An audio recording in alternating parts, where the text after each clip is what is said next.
Noshukrlikning oqibati. Hursunoy o'ziga qaraganda 2 yosh katta bo'lgan Botir bilan oila qurganda atigi 22 yoshda edi.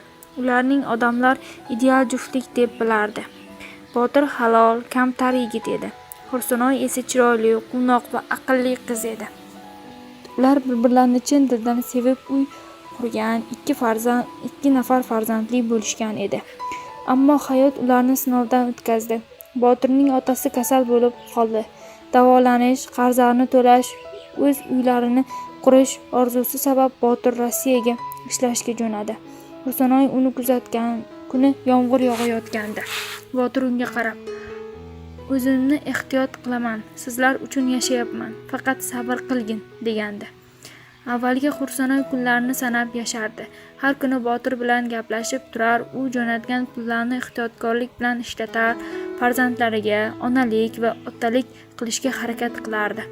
Ammo vaqt o'tishi bilan tunlar cho'zila boshladi. Qishloqda u yosh yolg'iz ayol sifatida qoldi. Qo'shnisi Botirning tengdoshi Shavkat ko'pincha ularnikiga yordam bahonasida kirib turar, gaz ballonni alishtirib berar, o'tin yorib berar, bozorda yuk ko'tarishga yordamlashar edi. Hursunoy Shavkat bilan gaplashganda o'zini erkin his qilardi. Yillar davomida yetishmagan erkak mehrini so'zlaridan his qilardi.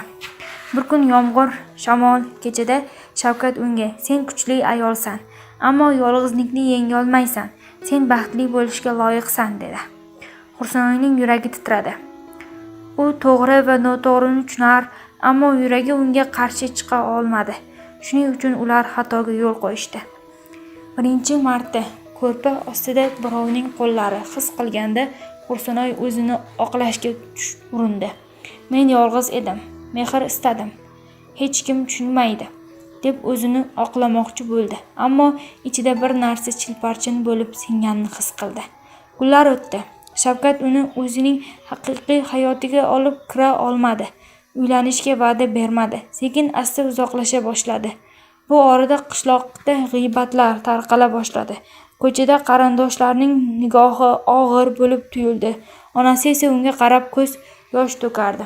"Farzandlar, dada qachon kelasiz?" deb so'raganda Hursunoyning yuragi ezilardi. Bir kun ertalab eshik taqilladi. Eshikni ochganda qo'llarida sovg'a sumkalar, yuzida sog'inch bilan Botir turardi. Uning chehrasi og'irlashgan, qo'llari qattiq ishlashdan qotgan edi. U birinchi bo'lib qizalog'ini quchoqladi. O'g'liga o'yinchoq berdi.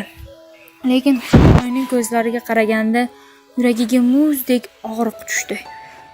"Hursunoy, meni kechir", deb pichirladi. Botir indamadi.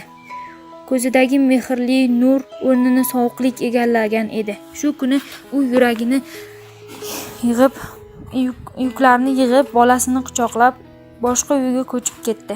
Hursunoy esa yolg'iz qoldi. Hamma unga noshukur ayol, er uchun 2 yil kutmadi, deb. Shavkat esa bir oy o'tmay boshqa joyga uylanib ketdi. Hursunoy qishloqning sovuq tunlarida ko'z yosh to'kib o'tirdi. Farzandlarini ko'rishga kelgan Botir u bilan gaplashmas, faqat bolalariga mehr berar, lekin hech qachon Hursunoyning ko'zlariga qaramasdi. Yillar o'tdi. Hursunoy tirik, ammo ichida o'lik edi.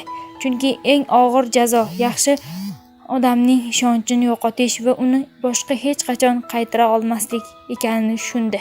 Hursunoy hali ham yashayapti, lekin uning hayotida baxt deb ataladigan narsa bir umrga yo'qoldi.